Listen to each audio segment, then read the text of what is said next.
O News voltou, meu povo! Esse boletim que traz a informação diretamente para você, para que você fique conectado às informações do mercado tradicional, cenário político, cenário econômico, o mercado de ativos digitais. Esse é o nosso empenho e compromisso para levar a melhor informação para você, para que você possa, no seu dia a dia, estar bem informado, bem capacitado.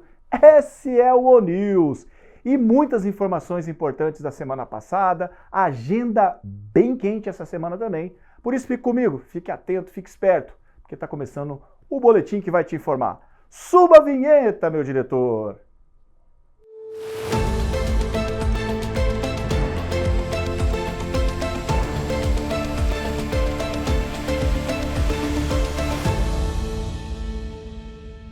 Nós começamos falando dos ataques entre Israel e Irã, que começaram na sexta-feira, levando os mercados aí a efeitos colaterais negativos.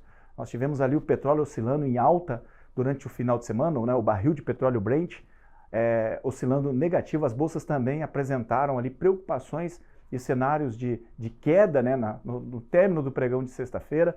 Mas o fato é que o final de semana, apesar de 4 dias em conflito já, veio a primeira boa notícia que Irã aceita já fazer um cessar-fogo desde que Israel cesse os ataques também. E essa semana tem uma agenda dos G7, que são as 7 maiores nações industrializadas do planeta. E lá se promete também uma conversa sobre essa questão de conflito entre Irã e Israel. É bem provável que essa pauta volte a ser utilizada no dia de encontro dessas autoridades para que realmente o cessar-fogo aconteça o mais breve possível.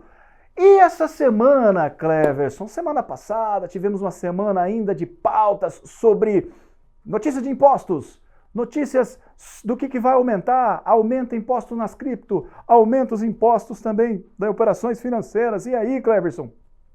Qual foi a evolução para essa semana? O que esperar da semana? Essa semana o fato é que, mais precisamente no primeiro dia da semana, na segunda-feira, o presidente da Câmara dos Deputados em Brasília, Hugo Mota, prometeu pautar, colocar em votação a questão do projeto, ou melhor dizendo, o decreto-lei das IOFs, que aumentaram lá o preço percentual líquido da IOF.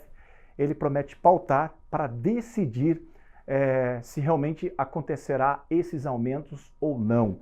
Então fica aquela expectativa muito grande do mercado, porque o mercado já lá no passado, quando o legislativo, ou melhor dizendo, quando o executivo apresentou ali o aumento das alíquotas, não viu com bons olhos aumentar impostos, principalmente mexendo na parte dos impostos de operação financeira, o IOF. E aí, será que irão permanecer, ou melhor dizendo, permanecerão as alíquotas que foram propostas pelo Poder Executivo? A gente vai descobrir essa semana. Essa semana também tem super quarta de taxa de juros, decisão do Comitê de Política Monetária Brasileiro, do Banco Central, e decisão do Comitê de Política Monetária do Federal Reserve nos Estados Unidos. E aí, Cleves, o que esperar? As expectativas aqui no Brasil, a gente já começa a entrar numa perspectiva boa de que não aconteça nenhuma alteração na taxa.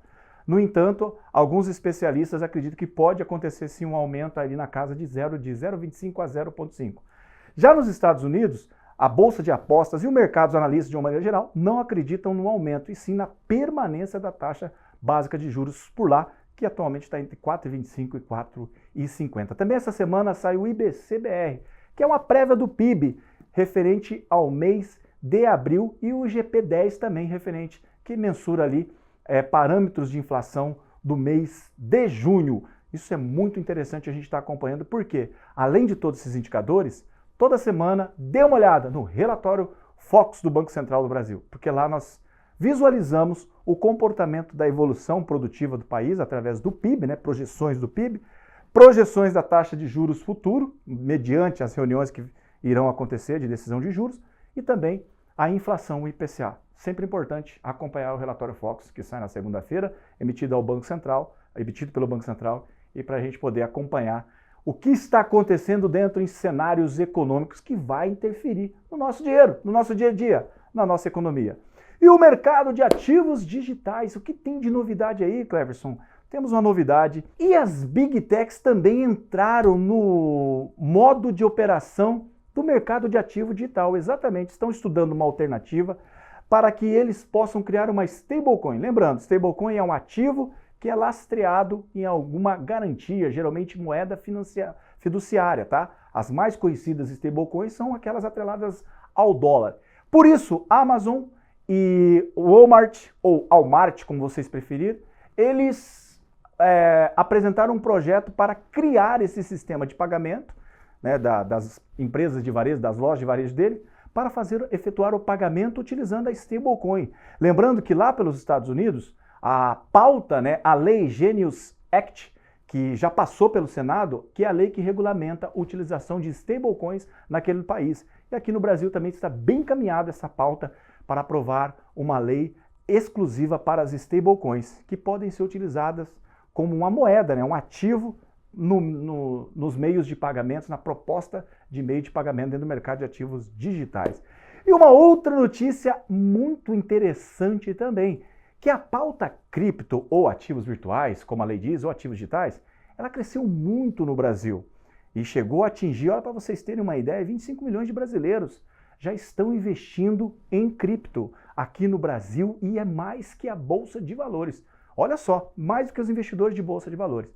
Por isso, de uma maneira geral, alguns especialistas, eles acreditam que não só a questão do grande volume monetário que esse mercado vem criando, crescendo, aumentando nos últimos anos, também é uma grande pauta para as eleições de 2026, porque aqueles admiradores, aqueles que estão próximos dos criptos, pode ser uma comunidade que lá nas eleições de 2026 será visualizada, será acompanhada pelos candidatos.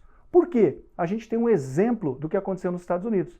O candidato Donald Trump, então candidato naquela época Donald Trump, já prometia dentro dos seus planos de governo, lá nas campanhas, né, eleitorais, que ele iria regulamentar os ativos virtuais, os criptos, em seu país. E fez isso com certeza com que ele crescesse dentro das pesquisas e, por fim, ele se elegeu como presidente dos Estados Unidos. E muitos analistas acreditam que a maioria dos candidatos para as eleições de 2026 deverão colocar em seus respectivos planos de governo a pauta cripto, porque isso vai atrair muito a curiosidade, o interesse desse grande público no Brasil que está aderindo aos criptoativos, que está aderindo aos ativos virtuais. Era isso por hoje, meus queridos. Fiquem todos com Deus e até a próxima semana aqui no News, comigo. Até lá.